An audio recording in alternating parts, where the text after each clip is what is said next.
આ તરફ માંડવી તાલુકાની વાત કરીએ તો અહીંયા પણ ધોધમાર વરસાદ વહેલી સવારથી છે। મુંજલાવ ગામે ભારે વરસાદના કારણે તળાવ ફાટ્યું અને પાણીની ભરપૂર આવક થતાં તળાવ ફાટ્યું। તળાવ ફાટતા મુંજલાવ ગામ તરફના રસ્તા ઉપર પાણી ભરાઈ ગયા।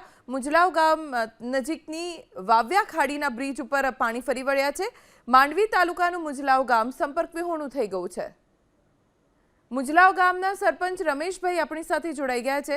રમેશભાઈ, અત્યારે શું સ્થિતિ છે ગામની? અત્યારે સ્થિતિ મારા ગામની એ છે કે મોડી રાતથી વરસાદ ભરપૂર પડે છે ગામમાં, એટલે મારે ફાટ્યું છે સ્કૂલ નજીક, તો પાણી રસ્તા બંધ છે।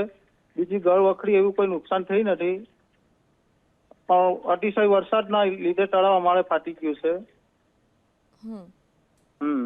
તો પ્રશાસન તરફથી કઈ સૂચના કે કોઈ મદદ આવી છે ખરી? સૂચના આપી છે, મદદ મામલતદાર ઓફિસમાંથી અમને મદદની જાણ કરી છે, જીબી કે ગમે તે ઓફિસે, પણ તળાવમાંથી પાણી નીકળે પછી એ લોકો ગમે તે કરશે। હમણાં તો કોઈ નુકસાન થાય એવી પરિસ્થિતિ નથી જાણે ગામમાં। ગામમાં ક્યાંય ઘરમાં પાણી ભરાઈ ગયા હોય, ના દુકાનમાં ના પાણી એવું કઈ નથી, એટલી જગ્યા ખુલી છે ખેતીવાડીની, ઓકે, એમાં પાણી નીકળી ગયું છે। આભાર રમેશભાઈ, એબીપી અસ્મિતાને આ જાણકારી આપવા માટે।